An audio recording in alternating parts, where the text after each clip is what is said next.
I think I told you this story that I have recently been working with men who have, that's right, recently been working with men. Let's start over. I think I told you this story. Oh gosh. Yeah. Ooh, let's go. We're back off the cuff, and I am here. My name is AB. I'm here with my good friend Joy Winchester. How are you, Joy? Doing well, very, very well. Excellent, excellent. Well, we're excited to be here with our frontliners, those who are on the front lines doing the work every day. And it's so good to be here with you. We hope that you're getting something out of it. As a matter of fact, if you are, leave a comment. Please like, subscribe. Make sure you become a part of our community. We want to keep getting good stuff out here so that maybe it can help somebody along the way. If it helps one person, hey, we are good with that. If it helps 10,000 people, we're good with that too. Free information coming at you, and we're coming at you strong. Today, our topic is any road will do, helping youth choose their path before life chooses it for them. Now, any road will do, Joy, goes back to yet another animated cartoon that came out. I think it came out in the late 70s or something. It might have been earlier than that. But the name of the animated cartoon was Alice in Wonderland. Now, who was your favorite character on that animated film? Oh my gosh, the rabbit, because I'm always late and I got 9,000 clocks and I I never was know the going to rabbit. say the rabbit. I love the rabbit. Yeah, I think that was the only, I can't say sane because everybody was kind of weird, but but yeah, I think that would have been my favorite one as well. But we got to cause attention to a specific one in there. Well, I guess I could say I like Alice too. She was pretty cool. The one that I like was Treasure Cat. That was the weirdest cat out there. Literally, he was the weirdest cat out there. And I remember Alice was trying to figure out where she should go. She came to a fork in the road and she wanted to know. And she asked the cat, so which way should I go? And the cat said, well, you could go here or you can go there. She said, well, which one should I? He's like, well, here or there. She's like, no, which way should I go? He said, any way is fine because all roads will do. I'm like, what? No. And Cheshire Cat says, where are you going? And she says, I don't know. And then Cheshire Cat says, any road will do. My question is this: what happens when youth don't have a plan and they're left to figure all this stuff out on their own? What happens when you don't know which way to go? And it seems that life is telling you, you could go here or you can go there. Man, kids are a lot the same. If they don't have a goal, then it's going to lead to a similar outcome. And that outcome many times will be negative. So what we want is to give them a plan. I think that's right. I think that, you're hitting the nail on the head with they have to have a plan or any road will do. And I think we've all seen this. Let's take a darker version, right? You've got a kid, he wants to be a lawyer, he's gonna go to school, he gets a scholarship, and then he ends up getting a girl pregnant. Right? And he does the right thing in his mind, he does the right thing, he marries the girl. And suddenly now he's working at a factory, being a good husband and a good father at 19 years of age. And that path is gone in his mind. It's gone. Any road will do. And so now life has determined what path he's going to take. Mm. Now, your hope is that when they're faced with those choices, do I have sex with this girl? Do I not have sex with this girl? Do I use protection? Do I not use protection? That if they have this goal that's strong enough, they will fight to stay on that path. And I know this is a pretty heavy example, where there'd probably be a lot better, lighter examples, but that's one of those things where life situations determine that it's after a decision. It's a consequence of a decision you made. And that happens. And there's sometimes it's not even decisions we make. that life will change that path. And, you know, kids need to have a goal. Hope has to have, we talked about this, a goal, pathways, and willpower. So a lot of kids have a goal, they have pathways, but they don't have the willpower. They don't have the discipline, the motivation to stick with it. If it gets too hard, they throw it away. And, oh, this path looks easier. It's why so many kids right now want to be influencers. I'd rather be an influencer than do the work, right? I can just sit at home and play video games and make millions, okay? Some kids have the willpower and the goal, but they don't have the pathways. And that's where people like you come in, where you can say, I will show you how to get there. I'll give you three, four options. You just tell me. I see where you want to go. I feel you got the and I know you are good at determining if a kid has that motivation or not, how to build on it. And then you get them you give them those pathways to get there, options. And that gives them autonomy. And then we have some kids with the willpower, the pathways, but no goal. And those kids, any road will do. They'll start down this road. Oh, I think I want to dabble in, I don't know. I think I want to go to school and get a degree in being an ultrasound tech. Oh, you know what? Now I think I really liked it, but now I think I want to do paralegal. But you know, now, and they're just dabbling. They don't really have a plan to get there, but they have resources and they have a pathway.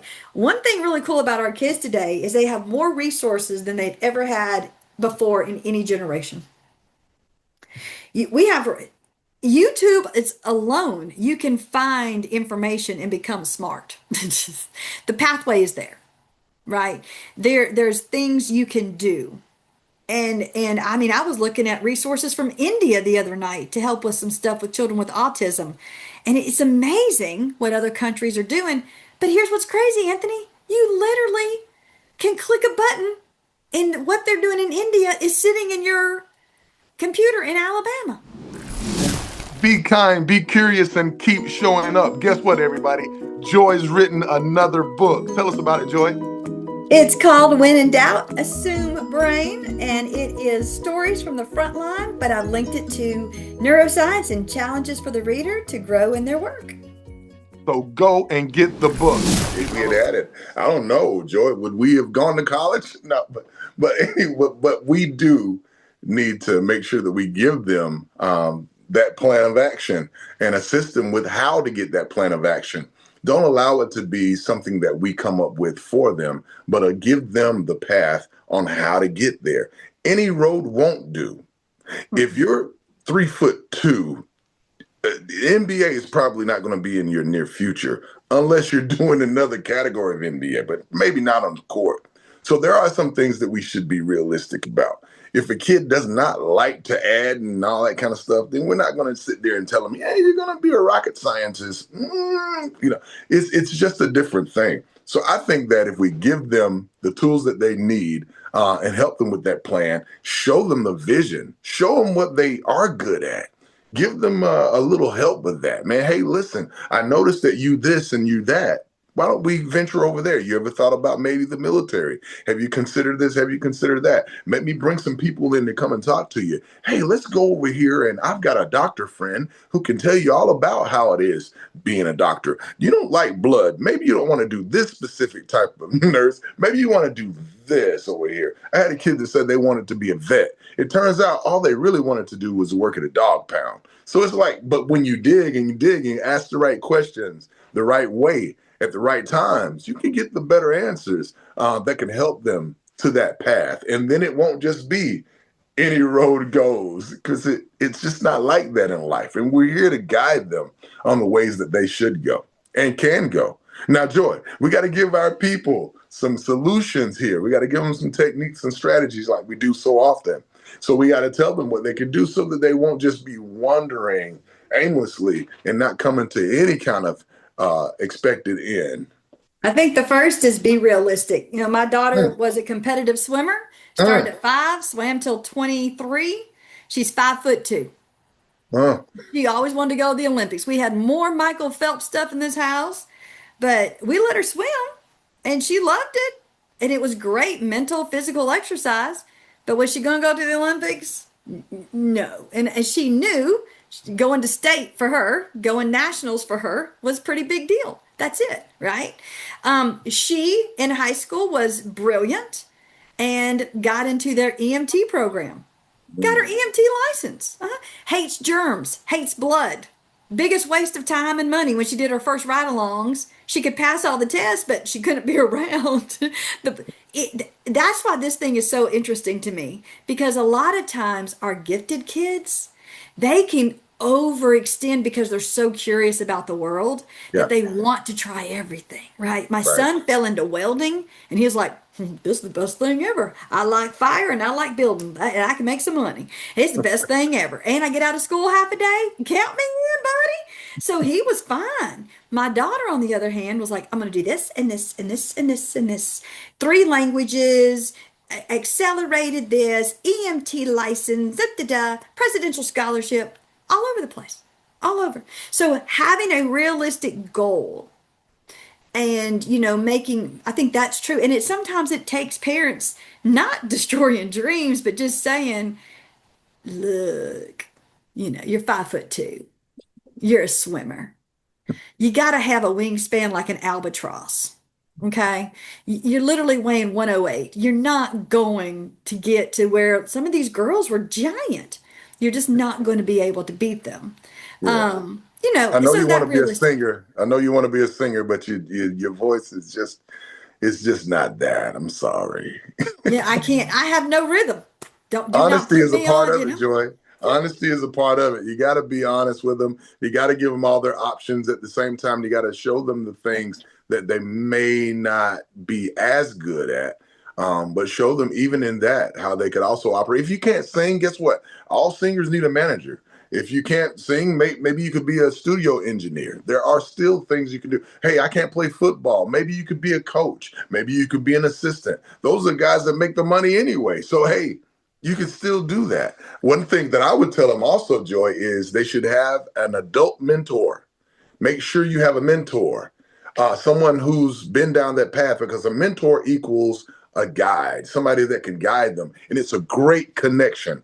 I was listening to Dave Ramsey, and one of the pieces of advice that he gave was when it comes down to learning about debt and learning how to make money, go find somebody that's making money, take them out for a cup of coffee and ask them questions. They're very willing to help guide you on how you can do what you do. People innately love talking about themselves. They love telling people how their victories and how things worked out for them and how they lost weight and how their marriage worked out and how they did this and did that. So just sit down and talk to someone that's trusted that can guide you in the right direction. Joy, we've come to the end of another one. So we got to tell our good people, the frontliners, one thing. Do you know what it is, Joy? Yes. What is it? Well, my part, stay curious. I thought you were going to just go to take it. I was waiting on you to take it, Joy. You need to start it No, out this time. What you got? no, I'm stay curious. That's what we do. Why are you going against the grain? Okay.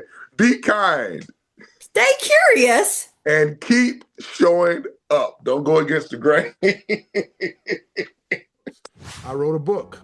Go check it out. Now, the book is called How to Eat an Elephant. And the old adage, of course, is one bite at a time. It's a book about young people and how to work with youth of today.